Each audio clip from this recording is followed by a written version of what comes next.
Hello, everyone. Good evening, and welcome to another episode of Lead Your Life, stories of leaders na kung saan we will meet individuals who have accepted the challenge to show up and share their inspiring stories and how to become leaders of their own beautiful lives. So, good evening, and I'm Tony, professional certified life and mental health coach. And yeah, we are live on Facebook page. So, if you are watching it live, share na, and stay tuned sa ating episode for tonight. Okay, and if you are also watching via our Facebook group, Coaching Club natin, so hello, good evening, and we are also live via YouTube channel. So sa mga hindi pa nakaka-subscribe, please subscribe to our YouTube channel.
Yes, every day you are setting an example for those around you, whether you realized it or not, positive man or negative. Tonight, I have invited one of my kuyas, my mentors, idol ko in leadership. Siya yung isa sa mga nag-inspire sa akin to inspire other people as well and become a leader. So, sinusundan talaga ng maraming kabataan ito, lalo na nung time ko. Hindi ko na sasabihin kung ano ba yung edad ko, pero kilala niyo na kung sino kayo ang sumusunod, nagfo-follow or following ng acting guest for tonight. So, let's welcome here on screen a development worker and aka youth King of Youth program. He's an advocate of children and youth and environment. He's a visual artist, founder of Pinoy Mandala, a life coach as well. So let's all welcome here on screen. I'm so excited for this reconnect as well, no? With Kuya Edel. Hello, Hi, Kuya. Anthony. Hello. Hi, Malinaw good ba evening. ako? Yes, malinaw. How about me? Hello, good Malinaw evening ba? po sa inyo lahat. Yes, so Ha, welcome sorry. to Yes. Okay, welcome to Lead Your Life and thank you Kuya Edel for accepting the invitation and say hi to our viewers ngayon na nanonood and to those who will watch this. Hi ka na muna sa kanila.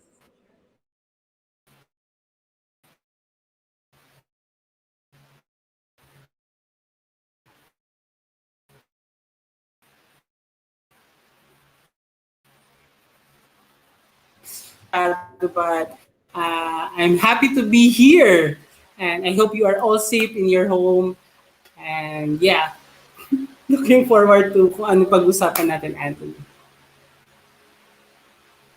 Yes, thank you so much Kuya Edel. Okay, so before we begin our session for tonight and very thankful talaga for accepting the invitation. No?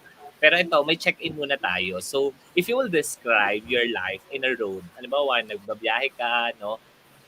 Nasang road ka na? Ano na yung road ng buhay mo? Wow, hypothetical. ang extreme agad ng tanong sa check-in. Bali mo, nagbiyahe ka muna, papunta sa lugar, tapos parang, ano kaya, nasa na ba ako? Okay.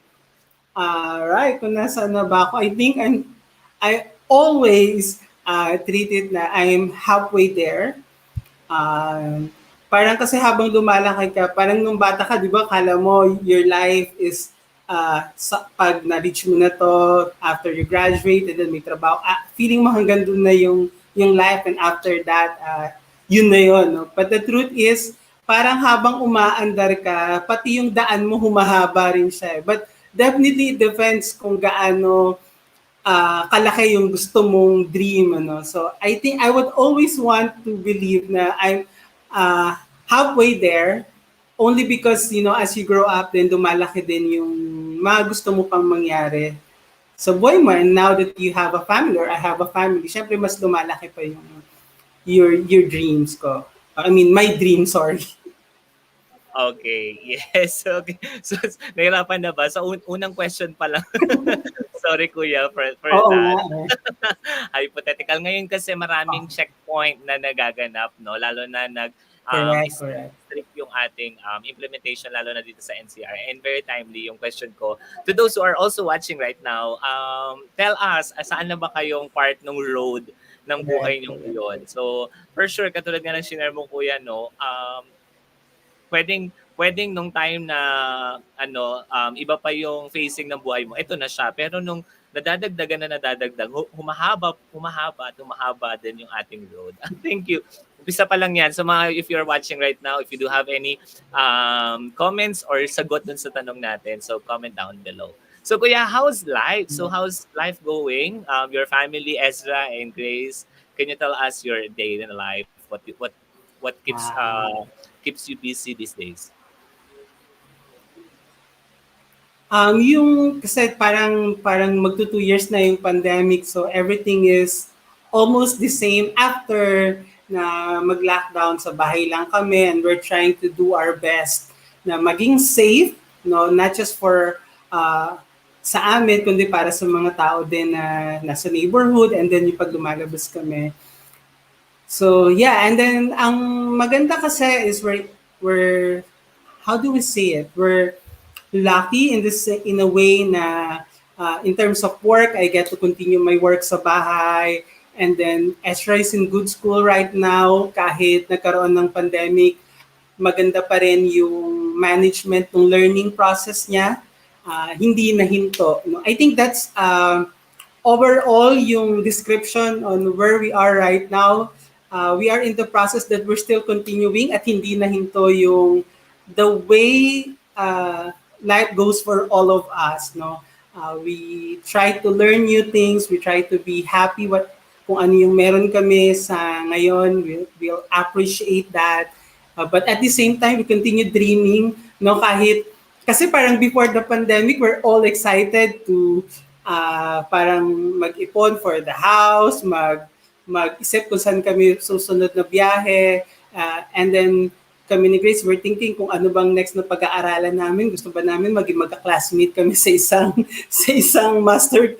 Parang kasi we're planning to enroll sa ng masters eh. Parang ako yung second master ko, parang yun, parang exciting na mag-classmate kami. Tapos biglang all of a sudden, sorry, bigla na all of a sudden, ano? And then all of a sudden, the pandemic set in. So, parang ganun. So, while we're doing it slow, kasi syempre, hindi naman kami perfect. So, minsan may mga anxiety din kami, anxious din kami sa mga nangyayari outside. But, we're trying to live by the day, be happy, and continue dreaming. Parang ganun. Ang haba ng sagot ko sa ulit. Parang road, no? Parang road that dinedirect tayo sa ibang road. I mean, ibang daan. Correct. Akala natin, dito tayo, pero pre-pandemic, ito yung gusto natin gawin. Pero nung nagkaroon ng pandemic, it's enough for us to, oops, dito muna tayo, bili ko. And I'm Correct. happy to hear that from you, that kuya, we're still the kuya that I know, na life goes on. So, and always be thankful, whatever it is, small and big, acknowledge and appreciate. So, marami kasi tayong na, syempre, I'm you're one of the followers, no?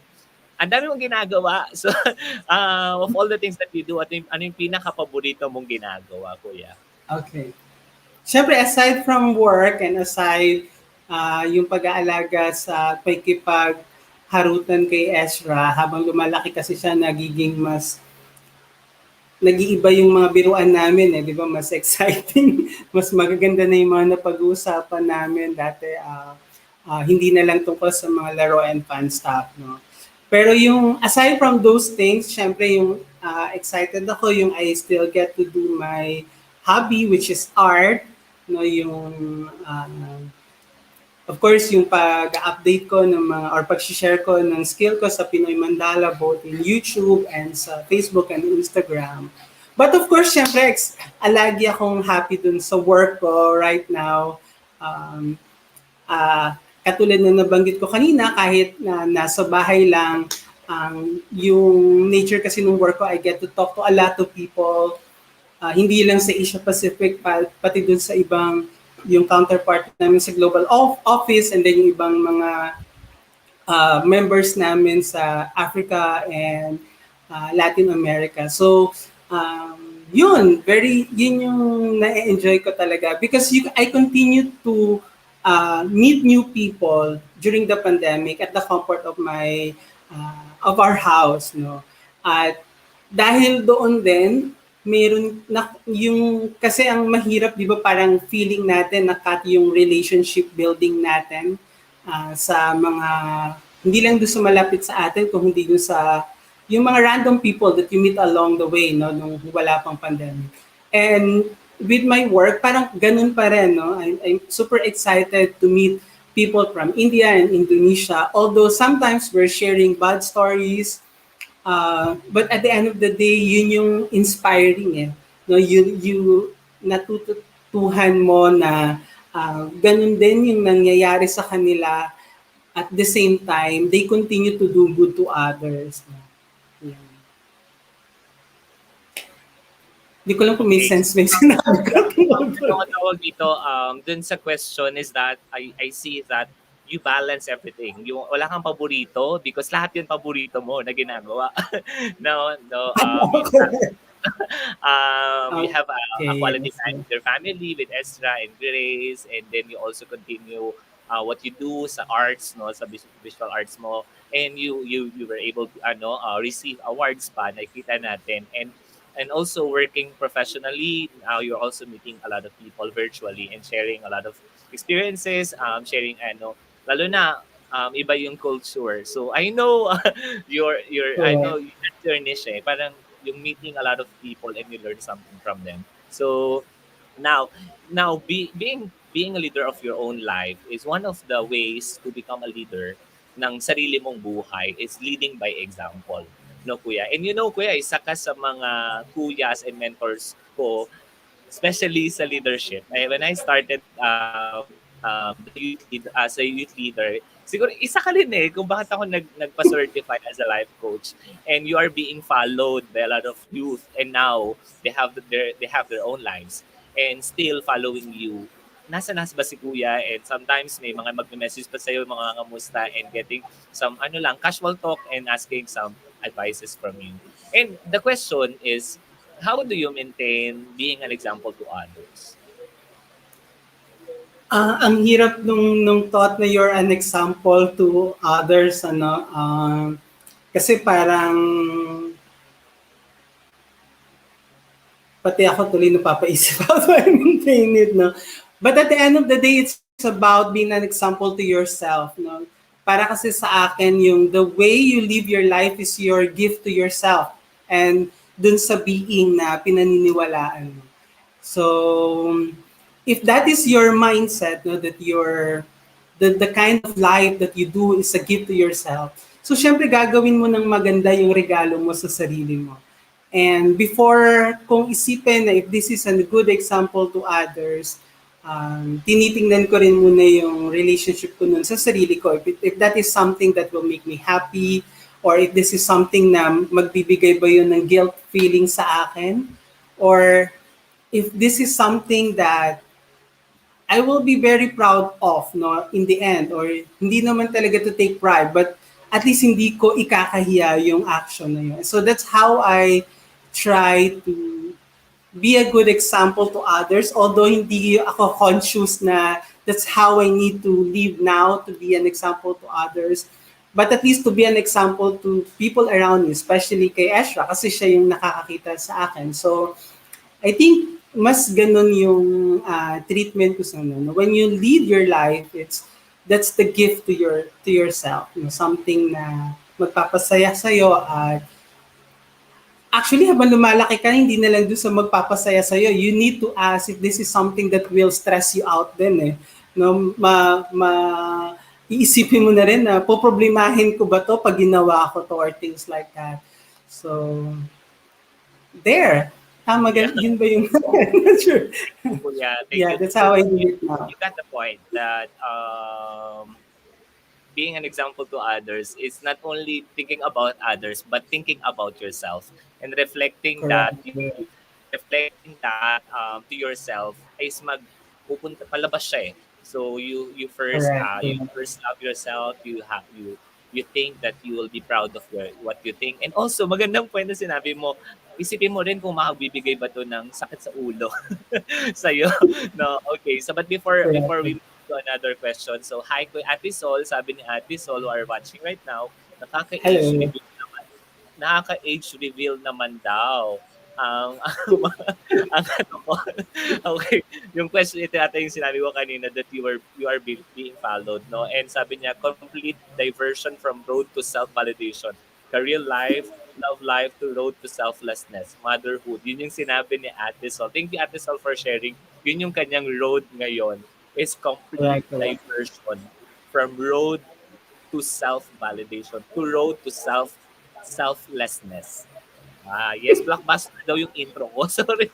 Doon pa lang sa tanong kanina. Okay, kuya, nakwento mo kanina about Ezra. And aside from being an example to Ezra, can you describe a time when you lead by example or you influence others? Or Example of indirectly or intentionally or mm, indirectly you led by example. okay. Ang ginagawa ko ngayon doon sa youth rock, yun sa Pinoy Mandala, sorry, medyo na natitense ako. Ang tagal kong walang nakausap ng ganito, no? Siyempre, para sa akin, leading is also sharing. No? You start from what you can give to people. So aside from yung good values and good example that you can give to them, maganda rin that you get to share your skills, no? Because that is a tangible thing na pwedeng panghawakan that can lead to something more inspiring. So that's what I'm doing right now sa Pinoy Mandala. I just started yung Youth Rock or Random Art of Kindness. Actually, Youth Rock is a second installment. No? The first one is a random act of kindness, art of kindness for kids. And then right now we're doing random art of kindness for the youth. Ano yung concept ng random art of kindness? It's like a combination of many things in myself, no? Na kaya kong ibigay kasi definitely I cannot give what I don't have. So ngayon, I have art skills. I'm doing that. Natutuwa ako dun sa experience ko ng learning kasi imagine, hindi naman talaga ako fine arts student or graduate, no? I'm learning things on my own. No? Kung pwede akong tawagin na self-taught artist, I don't know, but that's how I do it. No? I started doing art na hindi ko alam what paper to use, kung anong pencil yung gagamitin.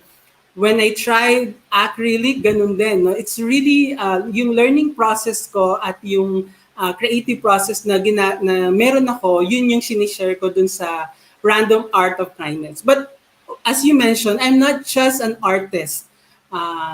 Isa rin akong leader, I would like to say that, no? Or miyembro rin ako ng ating komunidad. No? At bilang bahagi ng komunidad, I take it to responsibility na mag-share kung ano yung kaya kong gawin. And so I think I can really inspire leadership among our youth and then sa mga bata. So kinumbine ko yung module na yon, no? So yung leadership module, minatch ko siya doon sa mga art lessons natin. So kaya siya naging random art of kindness. Yung sa module ng mga youth, sa mga bata, it's really very simple, no? Yung mga lesson namin sa art ay make a partner siya na random act of kindness, like giving a card to your parents, saying thank you to the people around you, showing your love for the environment through your art. So that's one. Dito naman sa youth rock, ang naging process natin is yung mga art subject, meron siyang kapartner na life skills, no? Yung isa na invite kita doon. Thank you for sharing your knowledge doon sa taking care of yourselves. And then last week, actually yesterday, no, with Coach Carmen, yung building relationship. So yun yung ginagawa ko, no? Really sharing what I know.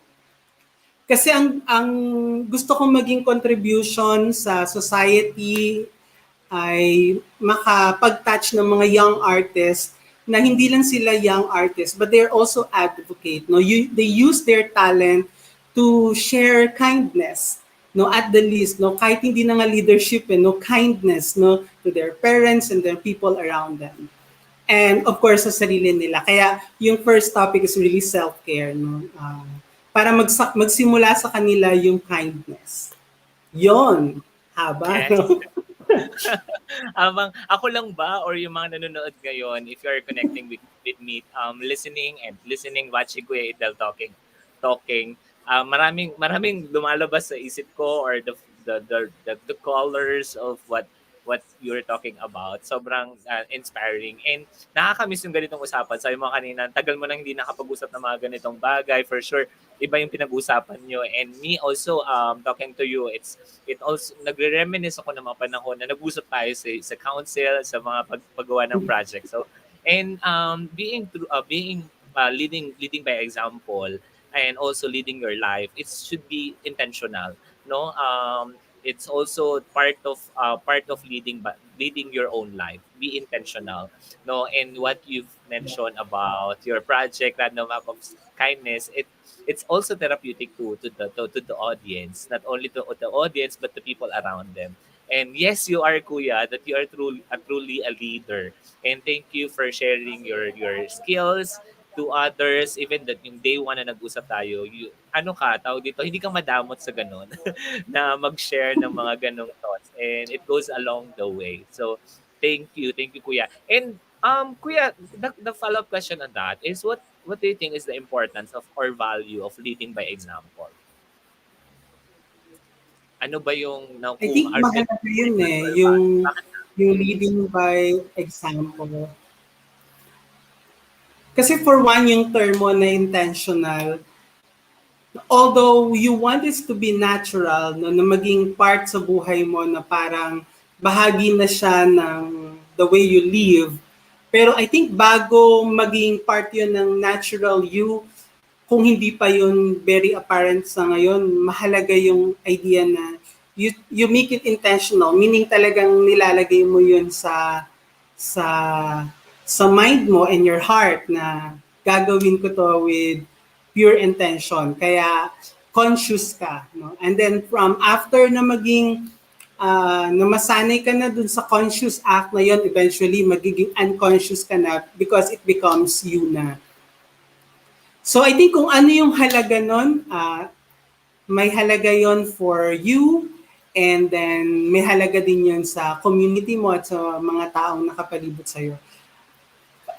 Lagi kong bitbit yung idea ng oikos na you are a whole and part of another whole. No? Parang buo ka na, pero buo ka pa ng isa pang mas malaking kabuuan. So when you try to look at the value of things, meaning lahat ng mahalaga sa'yo or magandang ginagawa mo sa sarili mo, ay meron yung magandang effect dun sa bigger environment na ginagalawan mo. So I think ang pinakamahalagang epekto nun is that by the term itself, you lead by example. Uh, Nagiging mabuti kang halimbawa sa ibang tao at ang value nun is that you create a better community. No? Hindi lang para sa sayo, kundi para sa iba. Yes, I love that. That you are part of mas malaki pang community and parang Yes. ripple effect kung baga that you're leading by example and then you're also influencing them to do the same thing. Yes.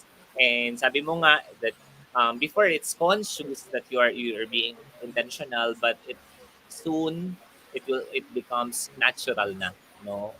Because Correct. you Yeah. intentional mo siyang ginagawa. Pero once you parang maging habit siya that you're doing it by example, you're leading yourself by example, it's being natural na siya and others will follow.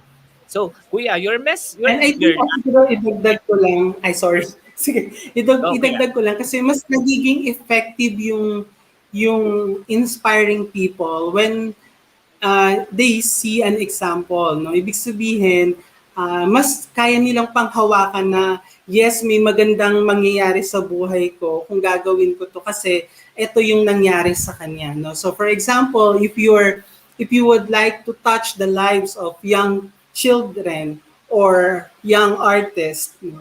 Para mas maniwala sila dun sa sinasabi mo, kailangan nakikita rin nilang ginagawa mo. And I think that is what we need right now in our society in general. No? For us to believe in hope, for us to believe in change, for us to believe na magiging maganda ang bukas, kailangan makakita tayo ng mga example. No? And then at the end of the day, makita natin na pwede yung mangyari sa atin. Although pwedeng sabihin na kailangan ba nakikita para gawin, no? But definitely, yung belief, no, yung hope is stronger when you know na it is going to happen and it already happened to some people. Yes, parang it's parang law of attraction kung baga. No, if that will happen, no? And again, you're dun sa sinabi mo, and marami for sure na nanonood ngayon that is connecting, if you are connecting right now sa aming discussion ngayon with Kuya Edel. So comment down below your thoughts. No, feel free to share your thoughts about it. And if you agree, so or you want to add more, so comment down below. So Kuya, your life is a message. So to be a leader of your own life, you need to decide.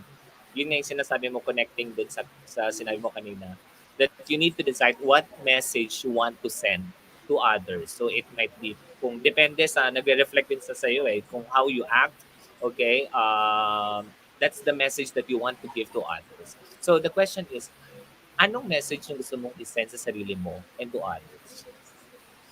Mhm. Aha, magandang ano yung message, no? Ang siguro at the end of the day, ang message na gusto ko is, number one is, maniwala na merong pag-asa, no? Yung turning point, no? Kasi, halimbawa ko nanggaling talaga ako dun sa, I would say, yung sinasabing humble beginning, no? Nanggaling din ako sa laylayan, no? And not that I am far from that right now, but I can say na at least I live better than uh, what we used to be, no, before. So yun yung gusto kong maging mensahe, I think. Pero ang lagi kong sinishare, no, aside from the message ng hope, is also yung message ng kindness. Kasi sometimes hope is far, no, from today, ano, yung future, hindi naman siya mangyayari overnight. And then, for example, if you want to have a new house, if you want to have a car, you want to have a good career, mahaba yung process nun. So while you're thinking about that, no, yung long process of reaching your dreams, no, parang ako halimbawa, hanggang ngayon I still have a lot of dreams na hindi pa natutupad. So I know for sure na mahaba pa yung process na yun. At present, ang isang mensahe na lagi ko rin sinasabi sa sarili ko, it's really yung kindness na yung yung yung naging mabuti ka sa sarili mo or sa kapwa mo, sa paligid mo, for example, sa environment, sa ibang tao, sa nakasalamuha mo. That could be a success at the short term. Eh. So, mahalaga din yun. So, while you look at your dreams na in the future, which is long-term perhaps, yung buhay mo sa ngayon, dapat nakafocus ka din. And the message of today, I think, is really kindness. Especially ngayon, panahon ng pandemya, when a lot of people are anxious, a lot of people are experiencing uh, many challenges. So I think it will help them or all of us if we do little kindness, not just to ourselves but to other people.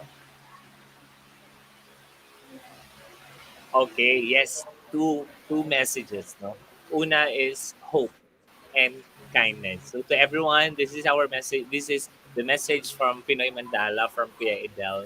Message of hope and message of kindness, not only for yourself but to others, no? So, all right, alam kong kulang itong usapan natin, Kuya Edel, and I hope to see you personally, see you soon personally, and we have talked some business meron tayong pinag-usapan about sa ating next steps. No? So I'm so excited on that. And do you have anything to say or i-vlog? Do you want to invite for your next ganap? Okay, I think first, thank you, Anthony, for always reaching out and inviting me sa mga ganitong moment kasi talagang nakakatulong siya. And I think in this way also I was siguro and sana I was able to say hi to sa mga iba pang youth leaders na nakasama ko noon, sa mga naging kaibigan natin, sa mga nakasama natin sa youth program, sa mga nakasama natin kumanta, sumayaw, nagpuyat, no? At umiyak siguro for many occasions, ganyan. So, please continue to connect kahit hindi sa amin, kahit hindi kay Anthony, kahit yun doon sa pinaka naging close mo sa youth program. No? Kasi that way, kung hindi man napuputol yung, maaring naputol man yung connection ninyo in terms of the program and then the project, ang pinakamahalaga nun hindi naputol yung mga naging kaibigan, yung nabuong relationship. Because at the end of the day, that is what matters, no?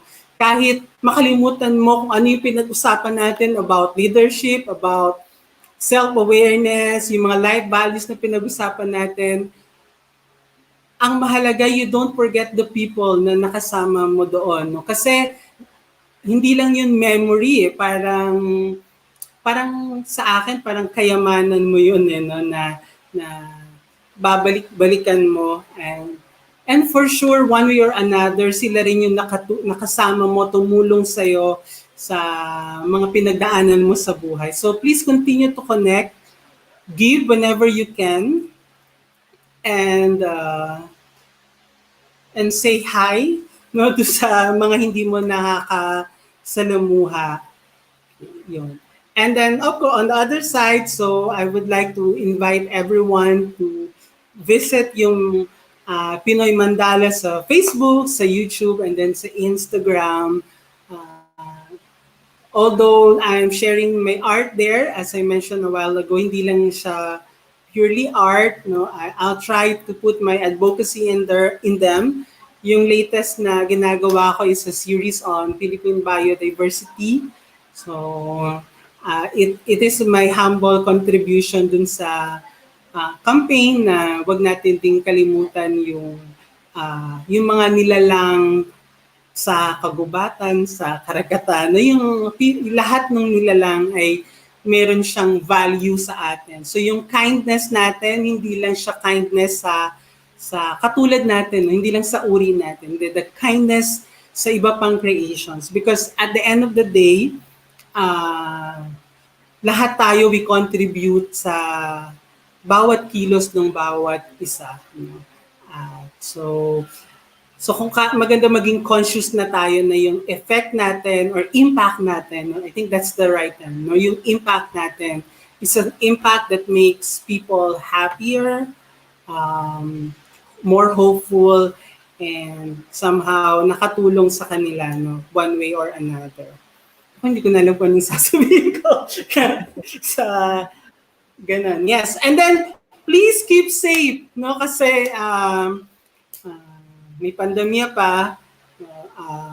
Whether you're nasa bahay lang or nasa labas, please be safe. Yeah.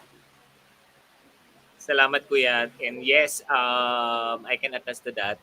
Sa sinabi mo that din sa mga nakasama natin nung youth program, it's we at least one way or another na touch nila or mo ang buhay nila, no? So keep connecting, okay?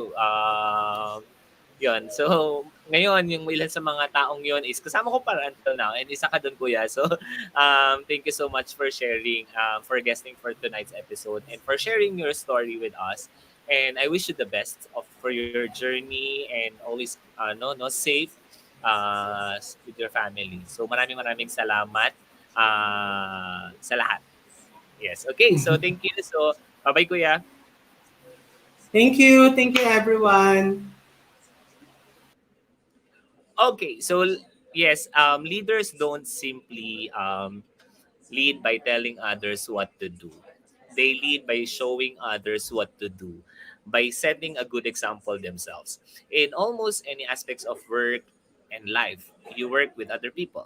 So if you have any questions, suggestions for my next episode, feel free to message me, contact me if you want to avail a free life and mental health coaching session, or you can join to our coaching club. No, please watch this video.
Okay, so before I end this, so hi to Ange for watching this session live. Okay, and also thank you to Ate Sol for their comment. Yes, more collab Pinoy Mandala and Coach Tony soon. We will be launching another collaboration. But before I end this, I would like to greet one of my closest friend. A happy birthday to Joseph Castillo and to Kim and Shine for another milestone sa kanilang relationship. Congratulations to both of you. Thank you for joining us tonight and have a great week ahead, leaders. See you again next week. Bye bye.